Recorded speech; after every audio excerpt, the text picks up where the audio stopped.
Hey everybody, it's Daniel here from Infovest. Hope you're all doing well. So I want to talk about the Federal Reserve. Did the Federal Reserve just come out and basically commit to us that they're going to pause and they're not going to hike anymore? I mean, according to the language with what the Fed was saying, how dovish they sounded during the press conference, it looked like it was kind of getting ready for some sort of pause. Now, of course, there was no commitment to a rate hike from the Fed in the coming meeting in September, and also he left the door open for maybe a possible rate hike if the data says so, right? And all depends on the data is really what the Fed came out and said. And it was expected, fully expected. We got the rate hike that we were expecting, which was 100% priced in. We also got the Fed come in and say, hey, we're going to be data dependent.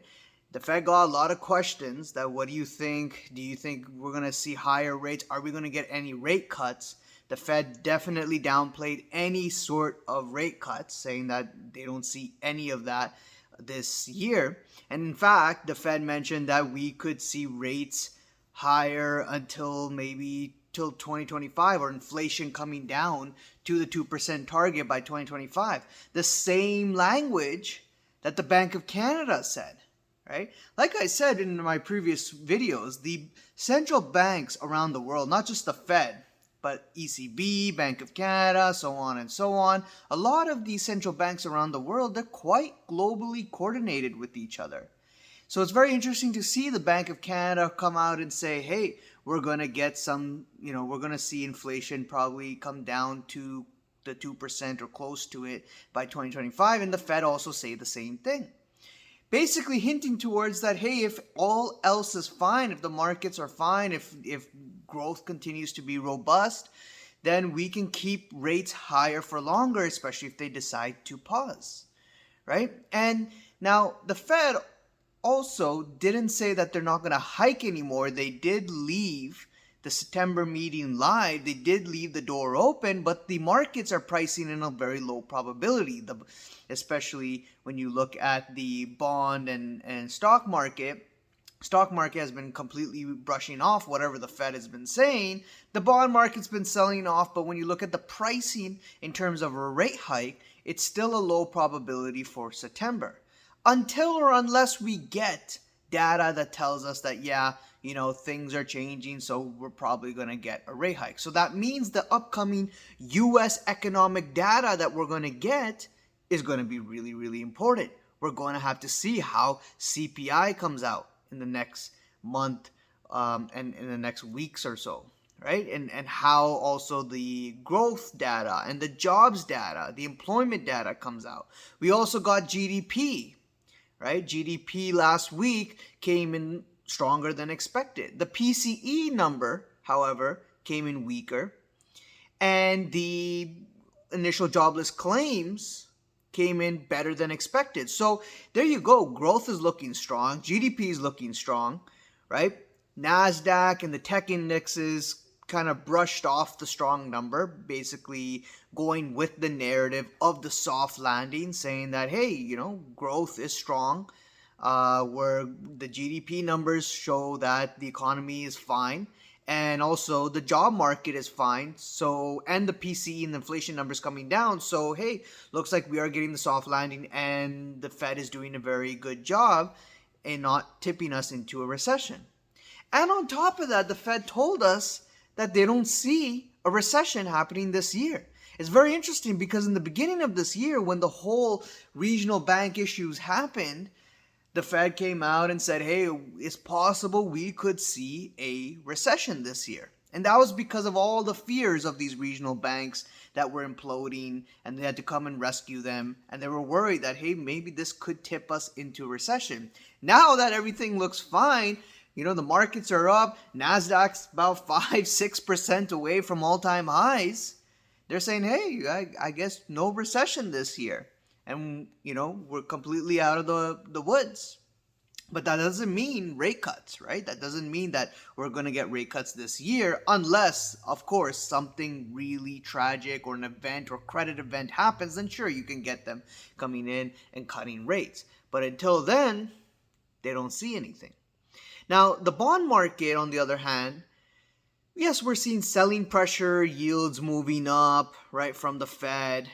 We also see that the bond market is now pricing in that rate cuts. We could start to see rate cuts next year after March. So they're saying that, okay, this can be the actual pause that the US does. And then after this pause for some time, then something's going to come within, a couple of months, somewhere next year, that requires the Fed to cut. Although the Fed doesn't see cuts anytime soon. So we'll see who's right or who's wrong, right? And we'll see according to the data how it comes out if we're going to get that pause or not. And if we're going to get a pivot, right? Because if we are expecting, or the bond market's expecting that we're going to get some sort of cut, that might hint that the growth data, the strength in the data, the jobs number and so on, might come in weak. Because right now it's fine. It's looking fine. I know it doesn't feel like that for some people, but it's looking fine when you're looking at the data, the numbers that are coming out, and that can definitely change. And when that changes, then guess what? The bond market's going to start pricing in cuts, and you're going to start seeing those yields come down in the bond market, and definitely the steepener in the yield curve. Now, what's also interesting is that the European Central Bank also came out, sounded very similar to the Fed. In fact, I would say a little bit more dovish than the Fed, saying, they came out, they raised rates, and then they came out and they changed a couple of wordings in their statement. They went from using that they're going to bring rates, continue to raise rates, to setting. They use the word set. We're going to set rates, set rates where they are. And again, of course, Lagarde came out and says that this is not a definite thing. We could come back and still raise rates. But she did hinted many times and did sound that, hey, this might be it. This could be it. This could be that pause. And that she also mentioned, which was really, really dovish, is that, there's not much ground to cover now. I mean, most of it is done. So are the central banks basically giving you a teaser here that a pause is coming in the coming months? And it kind of looks like it, unless or until the data says otherwise.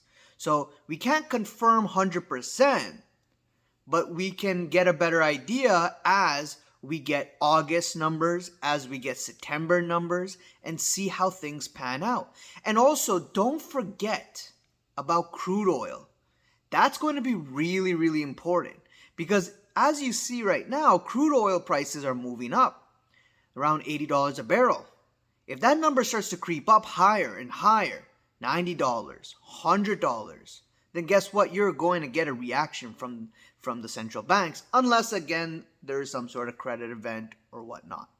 But don't forget about crude oil, because that is something that is important that can affect the future inflation and CPI numbers, and that's when you're going to see the numbers come in higher.